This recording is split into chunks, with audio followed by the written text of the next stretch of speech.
ሀና ልጇን ለአልማዝ በአደራ መልክ ሰጥታት ሄደች። አልማዝም አደራዋን አልጠበቀችም ነበር። የሀና ልጅ ከቤት ውስጥ ጠፋ። ከቤት ውስጥ በሚጠፋ ጊዜ ተጠርጣሪ ሳሙኤል ብለው ሳሙኤልን እስር ቤት አመልክተው ያሳስሩታል። ሀና ካለችበት ወደ ቤት ስትመለስ ልጇ ግን ቤት ውስጥ አልነበረም። ልጅን በአደራ መልክ ሰጥቼሽ ምን ነው እንደዚህ ታደርጊኛለሽ? አሁን እሺ የት ብዬ ነው የምፈልገው ብላ ትላለች።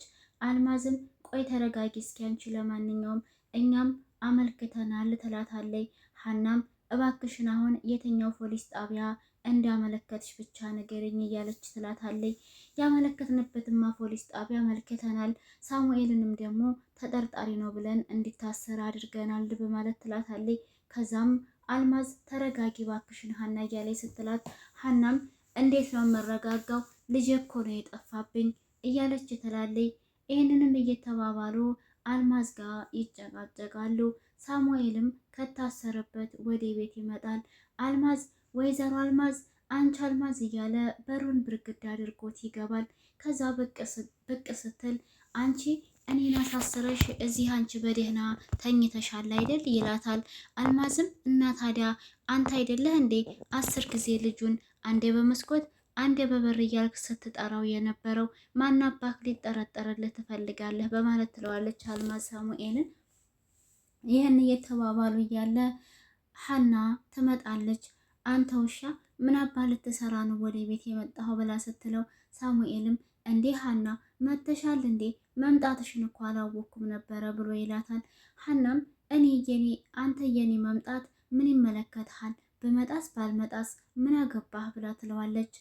እሷም አሁን አይንህም ማየት አልፈልግም ከዚህ ቤት ቀጥ ብለህ ውጣልኝ ብላ ስትለው ሳሙኤልም እባክሽን ሀና ቆይ ተረጋጊ፣ ቆይማ የተፈጠረውን ነገር ላስረዳሽ እያለ ይላታል። ምክንያቱም ሳሙኤል አልማዝ የሀናን ልጅ ስታሰቃየው ስላየ ነበረ ያንን ሊያወራ ፈልጎ ነው። ግን ሀና ሳሙኤልን የሚያወራትን ወሬ ልትሰማ ፈቃደኛ አልሆነችለትም ነበር። ከዛ በኋላም ሳሙኤል ተረጋጊ ሀና ቆይ ላስረዳሽ እያለ ቢላትም ሀና ግን ጫማዋን አውልቃ ሳሙኤልን ትደበድበዋለች። ይሄ ሁላ ሲፈጠር አልማዝ ቆማ ትመለከታለች። ውጣልኝ ወደዛ እያለች ሀናም ሳሙኤልን መደብደብ ጀምራለች። እኮ ቆይሽ ተረጋጊ፣ ቆይም ተረጋጊ የተፈጠረውን ነገር ላስረዳሽ እያለ ይላታል። ሀና ግን ምንም ትዕግስትና ሳሙኤል የሚላትን ነገር መስማት አልፈለገችም ነበር። ሰላም ሰላም፣ ውድና የተከበራችሁ የቻናሌ ቤተሰቦች እንዴት ናችሁልኝ? ሰላም ናችሁ ወይ? እኔ በጣም ሰላም ነኝ አልሐምዱሊላህ። በአደራ የተቀበለችው ልጅ የምታሰቃየው የእንጀራ እናት ከሚለው ድራማ ክፍል 10 ይዤላችሁ መጥቻለሁ። ቆይታችሁ ከኔ ጋር ይሁን። ሳሙኤልም እኔ እንዴት ይሄን ያደርገዋል ብለሽ ትጠረጥርኛለሽ? ሀና እባክሽን ተረጅኝ፣ ይሄው ፖሊስም እኮ መርምሮ አንተ ነፃ ነህ ብሎ ለቆኛል እያለ ይላታል። ሀናም ምንም አለህ ምንም አይንህም ማየት አልፈልግም ከዚህ ቤት ለቀህልኝ ውጣ ብላ ትለዋለች። ሳሙኤልም እባክሽን እኔ እኮ ይህንን ላደርገው አልችልም፣ የአንቺ ልጅ ብቻ ሳይሆን እዮል ደግሞ የኔም ልጅ እኮ ነው፣ እንዴት አስበሽው ነው ግን እያለ ሀኒቾን እየለመናት ነው። ሀናም ይህንን በሚላት ሰዓት ለዛ ነዋ ታዲያ ከውሽማህ ጋር ሆነህ ልጄን ስታሰቃይብኝ የነበረው በማለት ትለዋለች። ሳሙኤልም እረ ሀኒቾ ምን ሆነች ነው? ተረጋጊ፣ ከእሷ ጋር እኮ የዛን ቀን ብቻ ነው በቃ፣ ከዛ በኋላ እኮ ምንም አይነት ነገር ግንኙነት የለንም በማለት ይላታል። ከዛም ሳሙኤል ሀናን ሊያረጋጋትና ያለውን ነገር ሊያስረዳት እየሞከረ ሀና ግን ምንም ተቀባይነት አላደረገችለትም። እሱም በቃ ሀና እኔ እንደዚህ ነው የምታስቢ ማለት ነው? በቃ እንደዚህ ነው የምታስቢ? በጣም ነው የማዝነው ሀኒቾ ይላታል። ይህንን እያላት እያወራት እያለ ሀናም አሁን ውጣልኝ ብያለሁ፣ ውጣልኝ በቃ ምንም አይነት ነገር መስማት አልፈልግም ያንተን ትለዋለች። ከዛ በኋላ ይህን እያወሩ እያለ አልማዝ ትመጣና ተጎን ስልክ ተቀምጦ ነበረና ስልክ እየተደወለ ነበረ። ሀኒቾ ሴትየዋ ደወለች ብላ ስልኩን ታነሳውና አልማዝ ስልክ ላይ የደወለችው ቤቲ ነበረች። በሰዓቱ ግን አልማዝ ማንሳት አልፈለገችም ነበርና ሀና ነበረች እንድታነሳው የፈቀደችላት። ሀና አንስታ ሄሎ ትላለች። ከዛ ቤቲ አንቺ አሮጊት ዛሬ ደግሞ ምን ውጠሽ ነው እንደዚህ ድምጽሽ የወጣት የሆነው ትላታለች። ሀናም ሀኒቾ እንዴ አቤት አቤት፣ ቆይ አንቺ ማን ስለሆንሽ ነው እንደዚህ ዝም ብለሽ ሰው የምትሳደቢው? ብላ ትላታለች። ከዛ ቤቲ አንቺ ራስሽ ማነሽ ብላ ስትላት እኔማ ሀና ነኝ ትላለች። እኔ ደግሞ ቤቲ ነኝ አለቻት። ከዛ ቤቲ ሀናን እንኳን ደህና መጣሽ ብላ ትላታለች። ከዛ በኋላም ሀና ቤቲ ነኝ ስትላት በጣም ደንግጣለች። ቤቲ ቤቲ ቆይ ቤቲ ማነሽ ብላ ትላለች። ከዛ ቤቲም ቤቲ ነኛ ከቤትሽ እንደውሻ አመናጭቀሽ አባረርሽኝ በማለት ትላታለች። ከዛ ሀኒቾም ቆይ ቆይ ግን እንዴት በማለት ትላታለች። ከዛ በኋላ ቤቲም ለሜላት አሁን ቤቲ ስራዋን እየሰራች ነው ብላ ትስቅባታለች። ሀኒቾ ምንም አልገባትም ማለት ብላ ስትላት ቤቲ ዲቃላሽ አለው እኔ ጋ ነው፣ እኔ አንቺን ተንበርክኬ እንደለመንኩሽ አንቺ ደግሞ በተራሽ እኔን ተንበርክከሽ ትለምንኝና ከዛ በኋላ ልጅሽን እሰጥሻለሁ በማለት ለሀኒቾ ትነግራታለች። ሀኒቾ ይህንን ማመን አልቻለችም። እንዴት ሊሆን ይችላል? ሀኒቾም የሜላትን ወሬ ከሰማች በኋላ ኧረ እባክሽ ይህንን ያክል ጅል አደረግሽኝ እንዴ ብላ ትላታለች። ከዛም ቤቲ ትሰሚኛለሽ፣ አሁን የምልሽን በደንብ አዳምጭኝ አለቻት። ቤቲም ለሀኒቾ አሁን ልጅሽን በህይወት ከፈለግሽው 500 ሺህ ብር ታዘጋጅልኛለሽ በማለት ትዕዛዝ ታዛታለች። ሀኒቾ ይህንን ስትሰማ ለቤቲ ኧረ እባክሽ ይህንን ያክል እንደዚህ በቀላሉ የምፈራሽ መስሎሽ ነው እንዴ በማለት ትላታለች። ከዛ በኋላም ቤቲ ሳቅትልና ኧረ እባክሽ ለምን ትንሽ ወጋ አላደርግልሽም? እንደዛማ ከሆነ እንዴት ትፈሪ ትልና ቀጥታ ወደ ልጇ ጋር ትሄዳለች። ቤቲም የሀኒቾን ልጅ እውነትም ወስዳ አስረዋለች። እግሩን ስር አድርጋ አስቀምጠዋለች።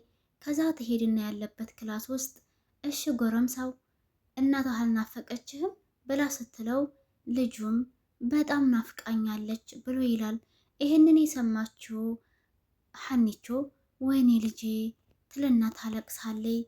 ከዛ ቤቲም እንደዛማ ከሆነ እናትህ ከናፈቀችማ ለምን አላገናኝህም ብላ ትልና ለልጁ ስልኩን ትሰጠዋለች። ልጁም ትልቋ እማዬ ናት ይላል። ከዛ እሱ እናቱ እንደመጣች አላወቀም።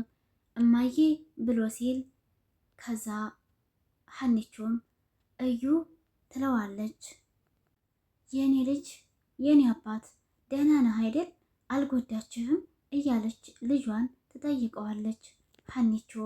ከዛ በኋላ እዩ ቤትን እየተመለከተ እማዬ ልትገለኝ ነው፣ አስራ እየቀጠቀጠችኝ ነው እያለ እያለቀሰ ድምፁን ያሰማታል። ይህን የሰማችው ሀኒቾም የኔ አባት እዩዬ እያለች እሷም አብረው ታለቅሳለች። አሁን ያላት አማራጭ ሀኒቾ ቤቲ እንዳለችው የተባለችውን ብር ሰጥታ ልጇን ማስፈታት ነው። ሀኒቾም ልጇን እሺ ልጄ ምን ላድርግልህ እያለ ጥያቄ ትጠይቀዋለች። እዩ እማዬ እባክሽን የምትፈልገውን ነገር ስጫትና አስለቅቂኝ፣ እያስፈራራችኝ ነው፣ ትገለኛለችማ፣ በዛ ላይ ደግሞ በጣም እየራበኝ ነው እያለ የሚያለቅስ ድምፅ ያሰማታል። ከዛ በኋላ ሀኒቾም አብራ እያለቀሰች ነው። ከዛ በኋላ ምን አባቴ ላድርግልህ እያለች ስታለቅስ ስልኩን ትቀበልና ቤቲ ለሀኒቾ እሺ አሁን ሰው አመንሽኝ አለቻት። ሀኒቾ እባክሽን ልጄ ምንም አታድርግብኝ እባክሽን ልለምንሽ እያለች ቤቲን ልመናዋን ተያይዘዋለች። ቤቲ ግን ከዚህ በፊት ሀኒቾ ስላሰቃየቻት እሷም ደግሞ በተራዋ በልጇ እየተበቀለቻት ነው። በነገራችን ላይ አንዳንድ ጊዜ ድራማ የተባለው ነገር እውነተኛ ሆኖ እንደሚተገበርም የታወቀ ነው ማለት ነው። ምክንያቱም ልጅን የሆነን ሰው ማጥቃት ሲፈለግ እንደዚህ በቤተሰብ የሆነ አንድ ሰው ይታገትና ይህን ያህል ብር አምጡ ካልሆነ እንገልባችኋለን እየተባለ አሁን ላይ እየተደረገ ያለው ድርጊት ወደ ድራማ ይቀየራል እንጂ ድራማው ወደ እውነት እየተቀየረ ነው ያለው ማለት ነው። ከዛ በኋላም እንግዲህ ሀኒቾም ቤቲን ልመናዋን ተያይዛለች። ቤቲ ግን የጠየቀቻት ብር 500,000 ብር ነው። ሀኒቾ ደግሞ ቤቲም ትሰሚኛለሽ ሀና፣ ይሄ ጅማሬው ነው። አንቺ እንዳዋረድሽኝ ገና ብዙ የማወራርደው ነገር አለኝ እያለች እያስፈራራቻት ትገኛለች። ቤቲም አሁን ልጅሽን ጭንቅላቱ ተነስቶ ካልፈለግሽ ያኔ እንዲሞት ካልፈለግሽ ብሩን አሁኑኑ አስተላልፊልኝ በማለት ትላታለች። አንቺ ብዙ አሰቃይተሽኛል እያለቻት ነው። ከዛ ይህንን ስትላት ስልኩን ከጆሮዋ ላይ ተቀበላት።